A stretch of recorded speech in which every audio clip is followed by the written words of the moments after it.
자, 팬데믹에 허우적거리던 한국 영화계. 그 가운데서도 이런 띵작이 또 나오고 말았습니다.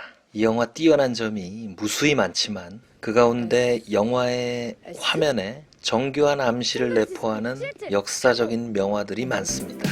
오늘은 그 얘기를 해보려고 합니다. 영화 삼진그룹 토익반입니다. 자영, 유나, 보람.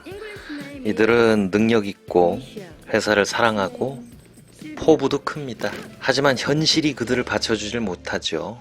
고졸이라고 무시당하기 일쑤고 꿈을 펼칠 기회도 좀처럼 주어지지 않습니다. 그런데 오늘도 화이팅!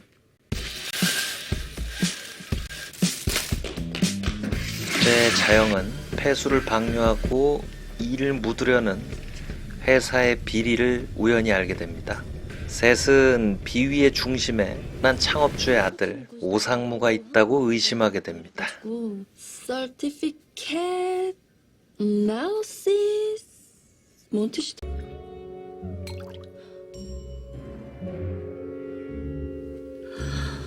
더 찜찜해. 멍청하긴 하지만 호락호락하지만은 않은 오상무. 양기창, 나 연맥이려고 그러는 거지. 그러나 사실 이들 뒤에는 더 큰 음모와 반전이 있습니다. 자, 그림과 관련해서 먼저 이 장면부터 시작합니다. 재벌 2세 오상무가 화가 잔뜩 나 있습니다. 나 연맥이려고 그러는 거지. 나 무시해? 알겠네.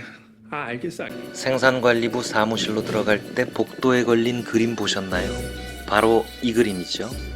자, 이 그림은 유쾌한 나라 스페인의 우울함을 거의 혼자 다 떠안고 있는 프란시스코 고야가 그린 곤봉결투라는 그림입니다. 1821년 작품이고요.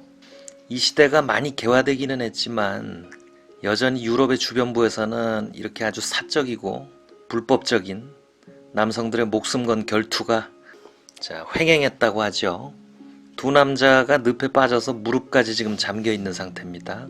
주변은 막막한 광야고 아무것도 보이지 않네요. 그러면 둘이 합심해서 늪에서 나올 궁리를 해야 될 텐데 곤봉을 휘두르면서 죽자고 처절한 싸움에 열중하고 있습니다. 자기들이 늪에 빠지고 있다는 사실은 모르는 것 같아요. 그래서 이 그림은 그칠 줄 모르는 어리석은 싸움, 그걸 쓸쓸하고 암울한 색으로 그려냅니다. 다시 영화로 돌아가죠. 다 알겠네. 내가 다 알겠. 자, 직원들에게 막연히 의심을 품고 골프채를 휘두르는 오상무의 폭력이 곤봉을 든 그림의 사내들과 좀 닮은 것 같지 않나요? 영화에서도 오상무와 오상무를 의심하는 사원들 모두 거대한 음모에 잠기고 있습니다. 그림의 사내들이 늪에 빠지듯이요. 그런데 아직 이들은 그걸 모르고 있습니다. 자영과 친구들은 회사를 위기에 빠뜨린 범인으로 오상무를 지목하고 아슬아슬한 추적과 증거 수집에 돌입합니다. 그래서 오상무의 호텔방에 몰래 잠입하는 무리수까지 두게 되죠. 오상무의 방에는 좀 우스꽝스러운 이런 사진과 함께 두 점의 명작이 걸려 있습니다. 우선 이 그림, 앞에서 보셨던 프란시스코 고야의 마녀 집회라는 그림입니다. 스페인의 라자로 가르디아노 미술관에 있고요. 자, 내용은 이렇습니다. 유럽에서는 멀쩡한 사람을 마녀로 몰아죽이는 그런 말도 안 되는 일들이 많이 있었죠. 동시에 마녀의 주술에 대한 어떤 신비주의에도 관심이 컸습니다. 고야도 그런 쪽에 좀 호기심이 많았던 것 같아요. 그래서 마녀를 주제로 한 여러 점의 그림이 있습니다. 그림을 좀 볼까요? 이게 얼핏 보면은 아주 동화적이고 예쁜 그림 같은데 뜯어보면은 섬뜩해요. 배경은 박쥐가 날아다니는 음산한 밤입니다. 가운데 넝쿨 화관을 쓴 염소는 마녀들의 숭배 대상인 악마입니다. 마녀는 아이들을 잡아간다는 속설이 있어요. 헨젤과 그레텔도 뭐 그런 얘기죠.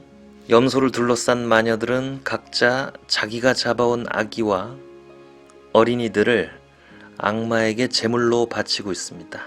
죽어서 누워있는 아기, 장대의 굴비처럼 엮여있는 아기도 있는. 자, 좀 멍청해 보이는 염소탈을 쓰고 있는 악마는 어쩌면 어리석은 삼진의 지배자 오상무인지도 모르겠네요.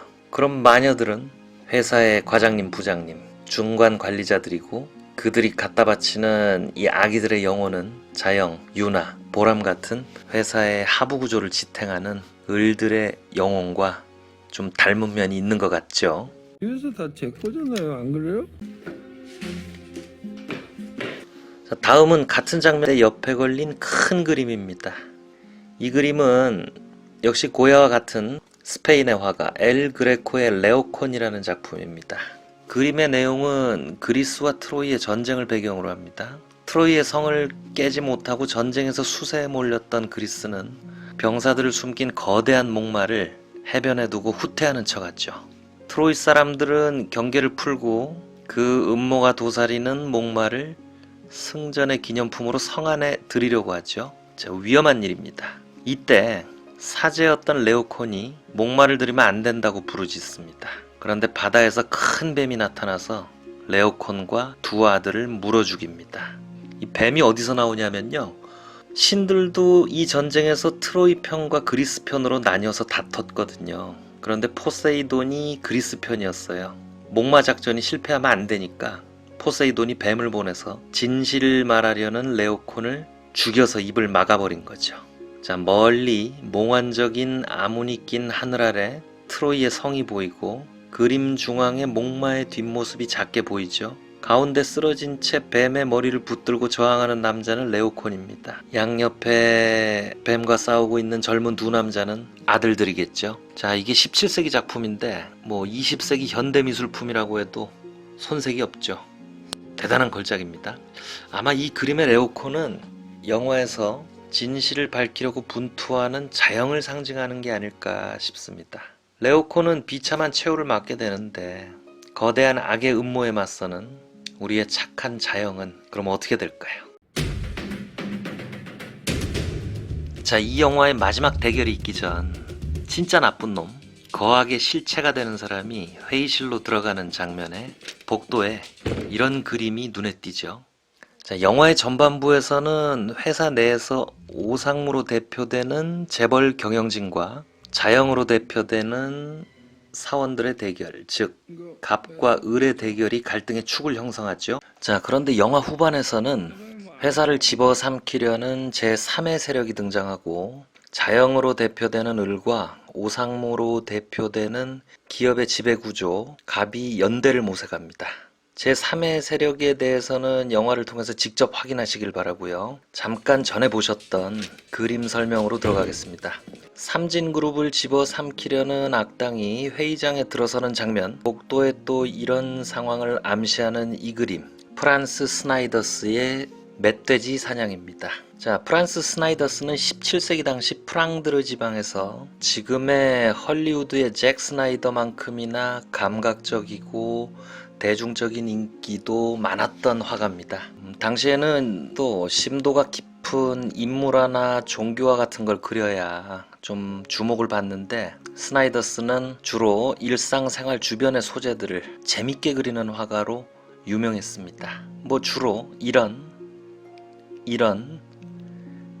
그림들을 그렸고, 이 영화에 인용된 그림처럼 사냥을 소재로 한 그림도 많이 그렸습니다. 자, 영화 속에 인용한 그림은 멧돼지 사냥입니다.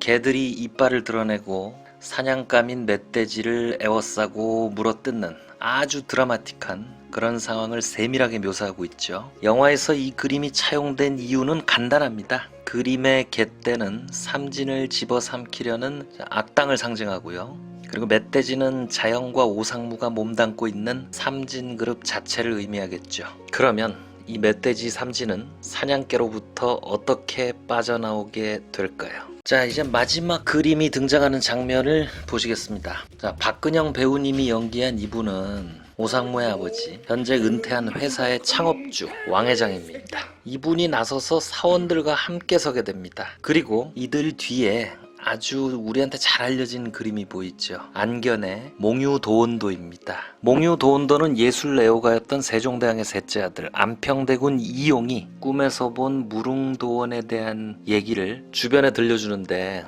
그 얘기를 들은 안견이라는 화가가 그대로 그려낸 대작이고 지금은 아쉽게도 일본의 덴니 대학이 소장하고 있습니다. 자, 그림의 소재가 되는 무릉도원은 도연명이 쓴 도화원기에 등장하는 복숭아꽃 만발한 차별과 고통이 없는 평화로운 마을, 동양의 유토피아 이상향을 의미합니다. 이 왕 회장님과 직원들의 뒷배경에 왜 하필 무릉도원의 모습이 펼쳐진 걸까요? 이 회장님과 직원들이 같이 싸워서 이긴다면 삼진그룹은 오상무나 대졸 정직원들 같은 간만을 위한 회사가 아닌 무릉도원과 같은 회사가 돼야 한다는 그런 메시지가 담긴 건 아닐까. 뭐 제 개인적인 해석인지 모르겠지만 갑과 을이 같이 뭉쳐서 결연한 의지를 펼쳐 보이는 이 장면에서 저는 그런 메시지를 읽어봅니다. 자, 그림 얘기는 여기까지입니다.